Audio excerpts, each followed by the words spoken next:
Hi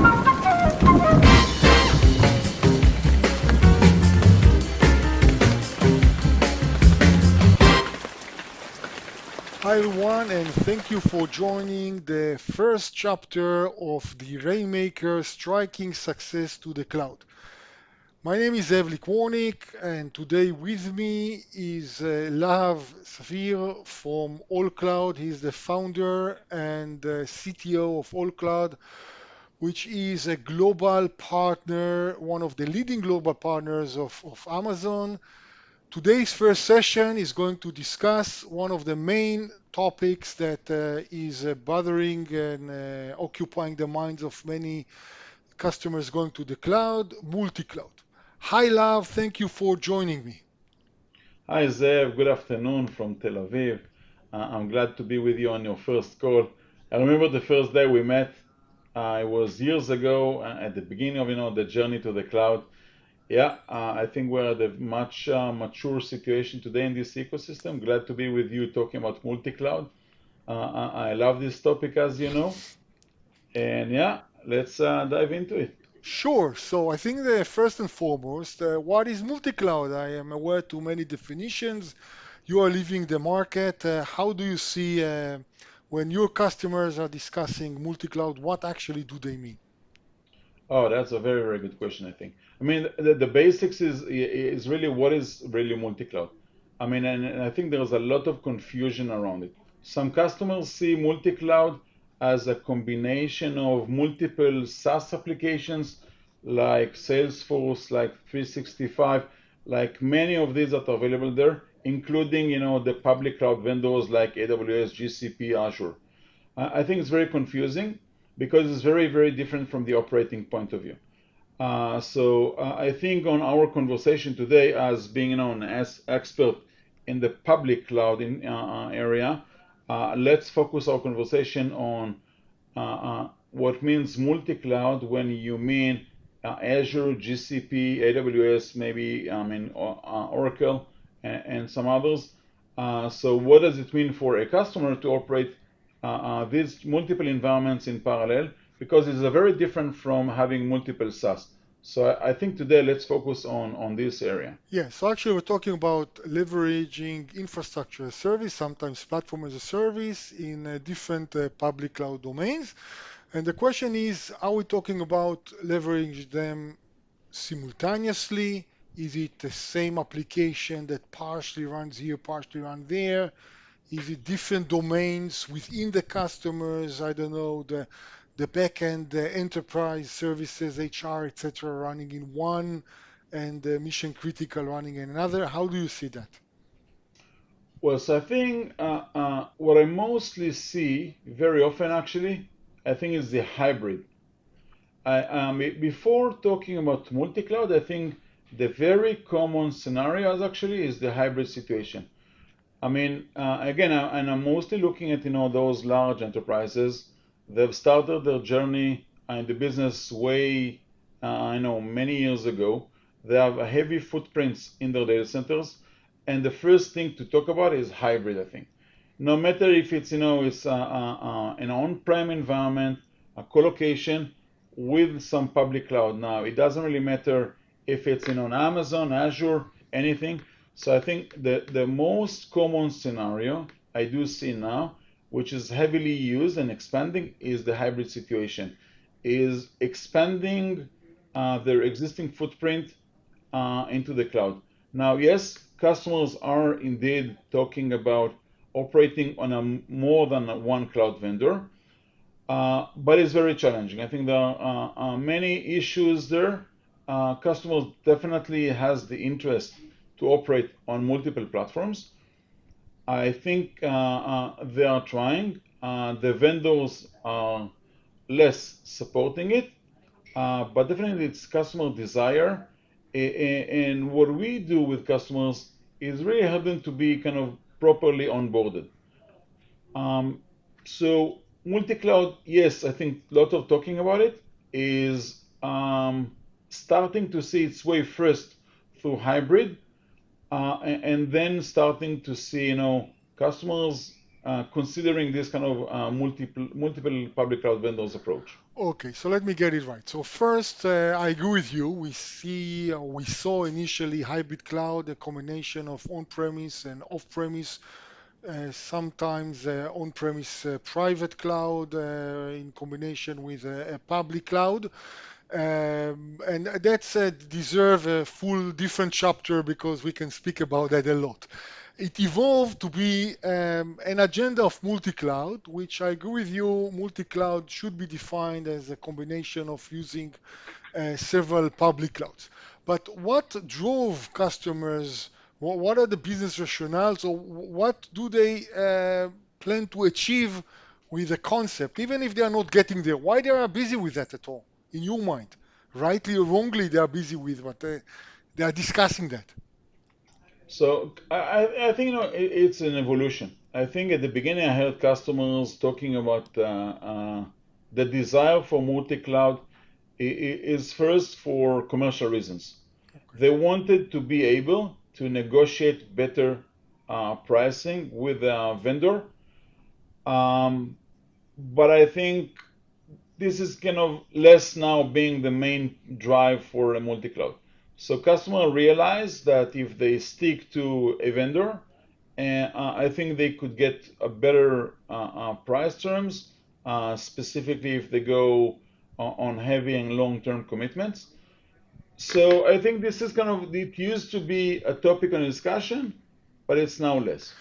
I see. More So than that, I mean, customers wanted also to be able kind of to potentially reduce the risk of running on a single vendor. Now, I think with the level of maturity and the resiliency that the today's cloud vendors are offering, again, I think this is kind of, I want it as a backup. It is less of the need and it's less of desire. I do want to emphasize on an area that I do see really true use of multi-cloud. I think this is what I see actually mostly is with the ISVs. There are a lot of ISVs who are delivering their technology as a SaaS from the cloud, and for different reasons they have and they are required by their customers to operate on a specific cloud vendor. Let's say you are providing certain services to Azure customers. Let's say you're providing certain services to AWS, to GCP. So very often you have to deliver your software, your technology, your service within the cloud vendor. It could be all commercial reasons, but as well as technology. I mean, a good example is if you live on Amazon and you do want to serve Amazon customers with your technology, is the best way to run on Amazon for the reason that you want to have this in, I mean, leverage the Amazon technologies for authentication, for networking, to provide your services in a secure way. So I see this kind of pattern happening in multiple cases. So if you need to sum it up, what multi-cloud is, ISVs I think are doing it the best that I've seen so far. I think enterprises still want it. It is still very, very hard. But let's see how this kind of discussion is going to evolve. The desire is there, implementation is not yet there. yeah, so I think reiterating on a few of the points you mentioned, I think that coming from that more traditional world, many enterprises used to have a multi-vendor approach, not putting all the eggs in one basket, mainly for negotiation purpose. And when they move to the cloud, they automatically try to keep the same. I think that the other extreme for multi-cloud is all in. And we're familiar with many companies that went all in to Amazon. Lately, we see also on into to Azure or all into to Google. And naturally, those approaches also bring lots of benefits. So there is no freelance. There are pros and cons for each. Um, and you alluded to the fact that when you get all in, so you get all the stack, and the stack is usually better integrated.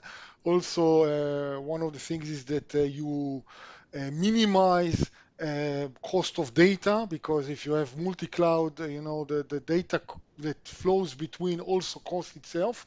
Very often customers forget that angle.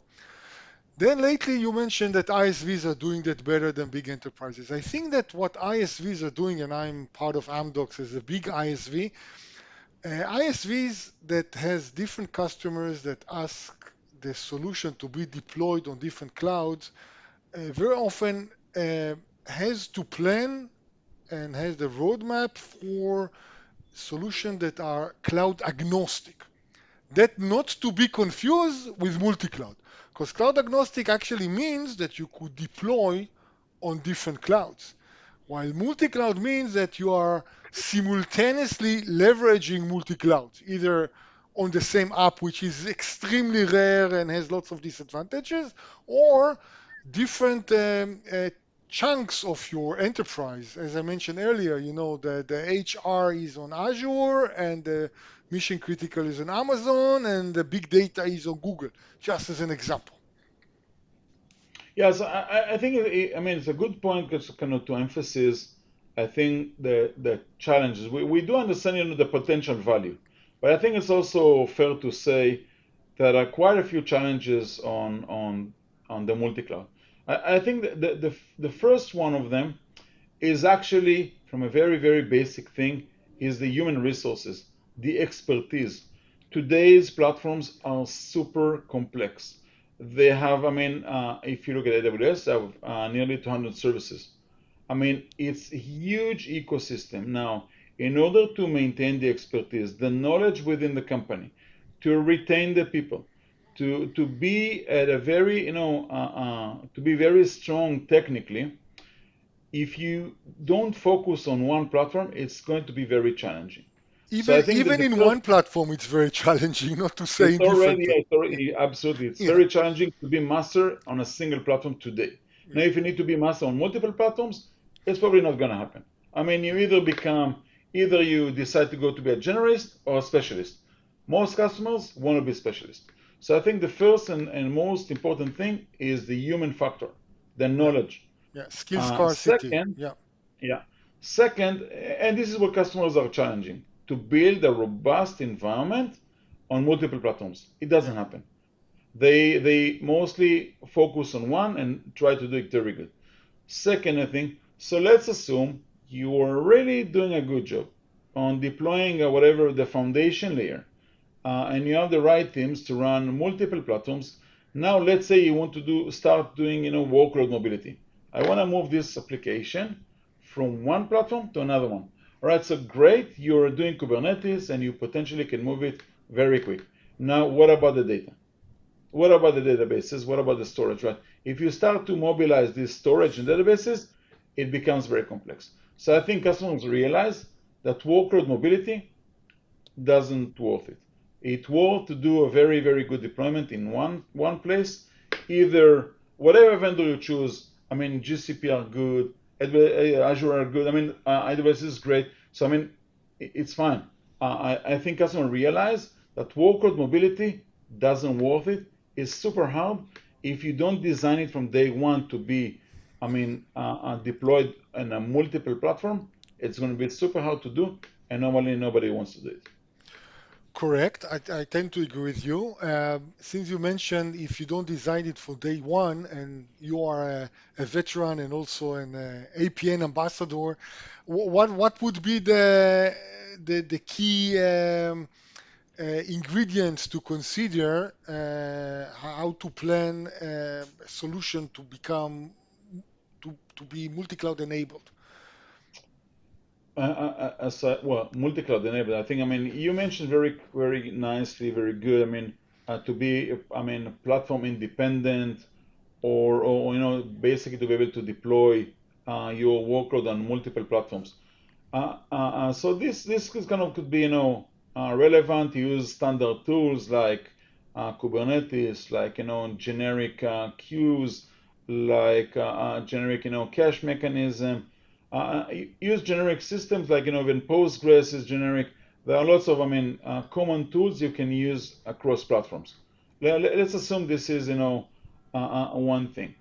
But in order to run an environment on simultaneous and multiple cloud platform, you really have to connect them. You have to share the data. You have to distribute the workload. A secret sauce, I think it's technologies that are really cross-platform. But I would also say it's very expensive to maintain, to design, to operate. And my best recommendation, if you don't really need it, why would you do it? Yeah, Think how can you leverage the platform you are very good with, and today's platform offering, the multiple regions, multiple wherever, lots of great tools to leverage on a global footprint rather than doing on a multi-platform. yeah, okay, makes sense. So maybe last but not least, both of us has some gray hair from cloud. Um, Right. yeah, let's look forward. I mean, where do you see the future of multi-cloud? Where is it heading to? Oh wow, this is a good question. Now I have to take the risk here. So I mean, but It's recorded, you know. I might take it. Yeah, it's recorded exactly. So it may take me back to a few years ago that I mean I used to have very a lot of maybe arguments around where's multi-cloud heading.